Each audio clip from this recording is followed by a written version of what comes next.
Alright, you go to walkthrough. Alright, so bam, you got your phone. MetaTrader 4, that's the app. You come up on your screen, you got your history. I made a fresh little account for this little phone it's my old phone. When you hit history, you got basically your history. You got what happened today. If you're placing the trades, they'll be saying there. If you close, you'll be showing your profits, your losses, or whatever. For the week, they'll have your all the trades you did in the week, all the trades you did in the month. You can, customize it from whatever date you want. Basically, that's your history, your trade history. This right here is your trade. This area right here, this little area under the line, that's if you got trades open.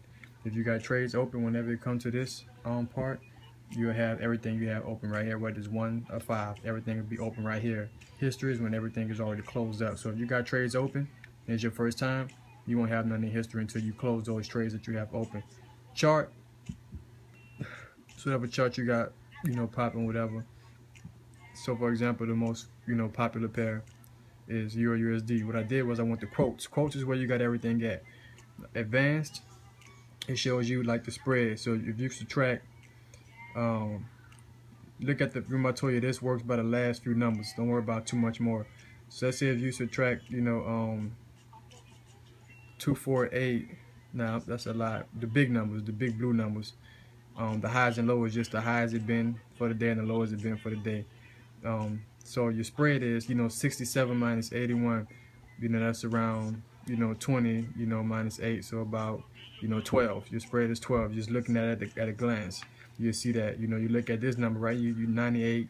Minus 113. That's like 15. That's the spread. Your spread is pips.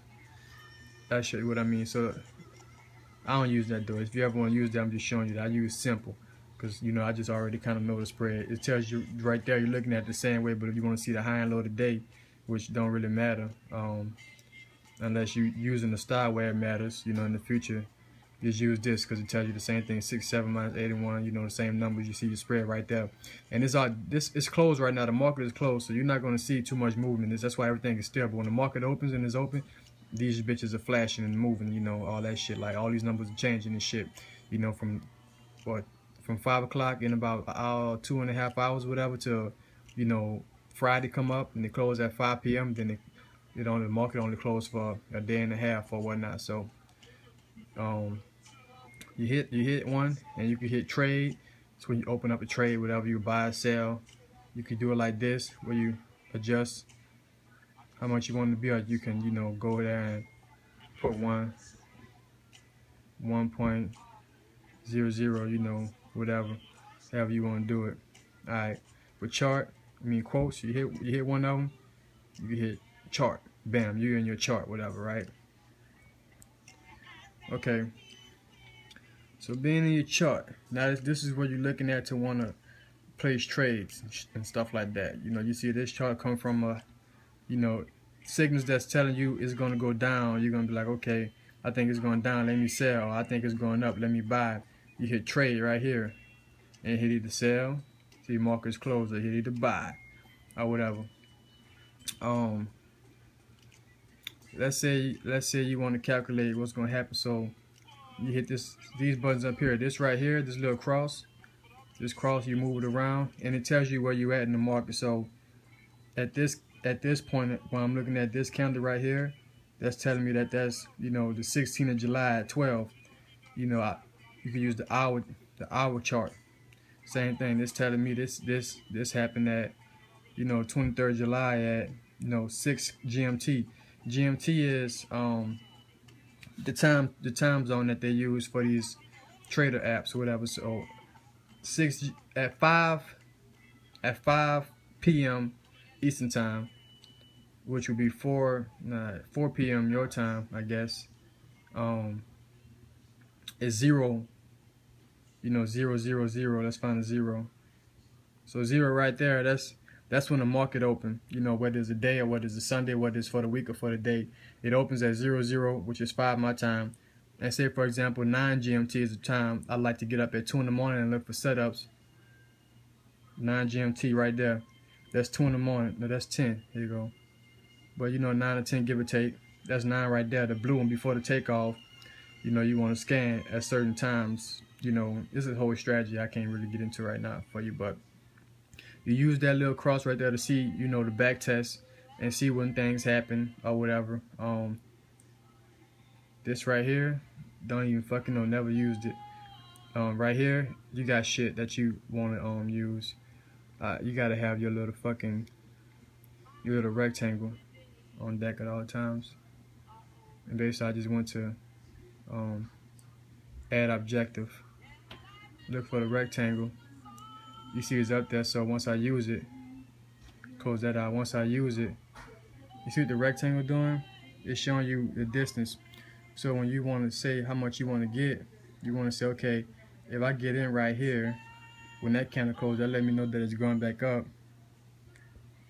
That lets you know that it's going back up. You want to use this right here to, once you hit that, you move it. And see those numbers that's in the top of the screen? That's called micro pips. And that's how you know how much movement is going on in the market. You don't worry about sideways, you just worry about up and down. So at this point, if you want to get in right here and you go up to a certain point, you say, okay, if I'd have got out right there, I'd have got 434 micro pips. So how you do the calculations? Let's say, for example, you don't got that much money.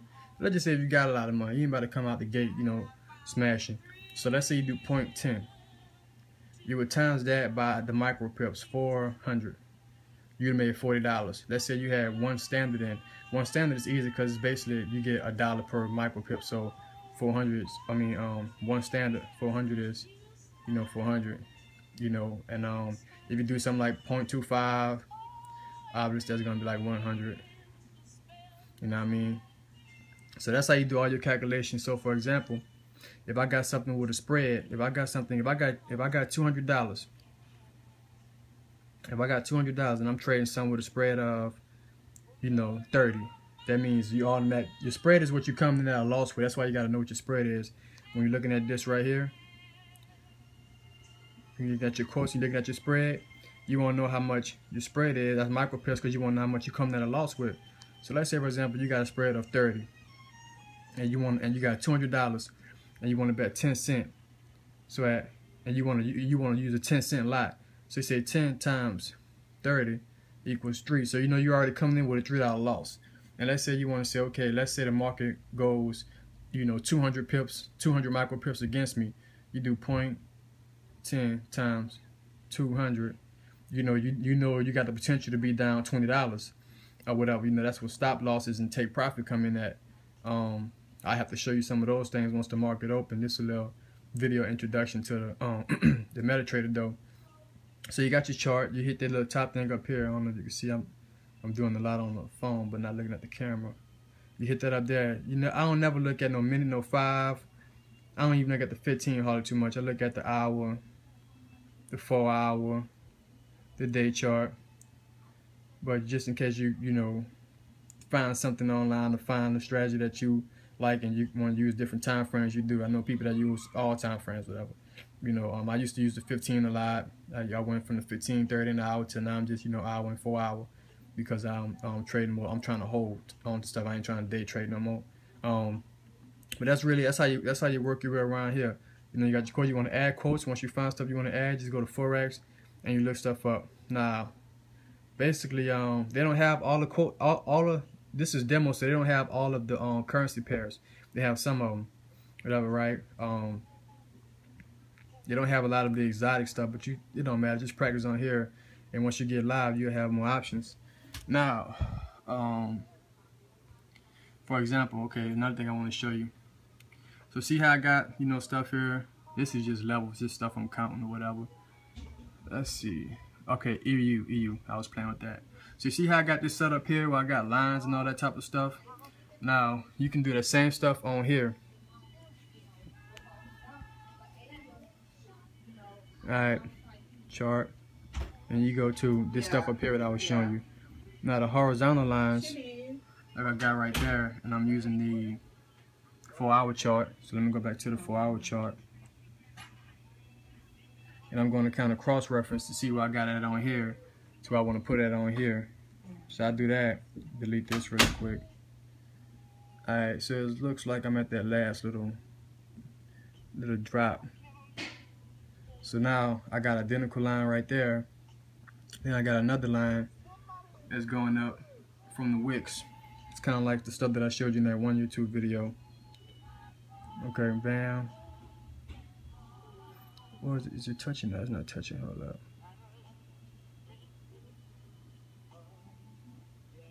Okay, so now look, you know, like I got it right there. Not to the T, but, you know, so. I got another one over here. I ain't worried about drawing that right now. Another thing is, it's better to look at it sideways too. You know, it's a habit of always looking at your phone like this. Whenever you try to discipline yourself to snap out of it and, you know, look at it like this, because you see more. You get to see where the market been and where the market might be going, you know, from price action. And these lines that I'm drawing, those horizontal lines and the diagonal lines, that's price action. You know, this diagonal line, you know, if the market comes back to that line, it's liable to bounce off that line and go up. If the market goes under that line, it's liable to stay under that line and keep going down, you know, for some pips, whatever. You know, catching pips is what I say is all about. So you want to just kind of, you know, speculate on where it's going to go and, you know, how far it's going to go and, you know, catch your pips. Oh, something else I want to show you. Okay, yeah, so with this, hit properties and the raise, hit right to the right, because that way it's going to stay. Let me just show you what's going to happen if it's not like that. Boom. That's all you got. But on here, you go all the way down. Now, if you go right to the right, you can make it just like, you go to properties. Right to the right, not to the left, because the left is going to go the other way. All you care about is the future. The left is the past. The future is the right is the future. Hit done. Now you got to go all the way. And all the rest of them that you have like that should be like that. You know, all the way without. So I'll show you again. Bam. Go all the way through. All you got to do is hold down on it, hit delete. Or hold down on it, hit properties. Don't forget this right here, the square. See what's your, you know, your potential, whatever. You know, say you want to, you know, take profit, whatever, and, you know, stop loss. So say, for example, I'll show you one more thing before I show you too much. So say, for example, you got in somewhere,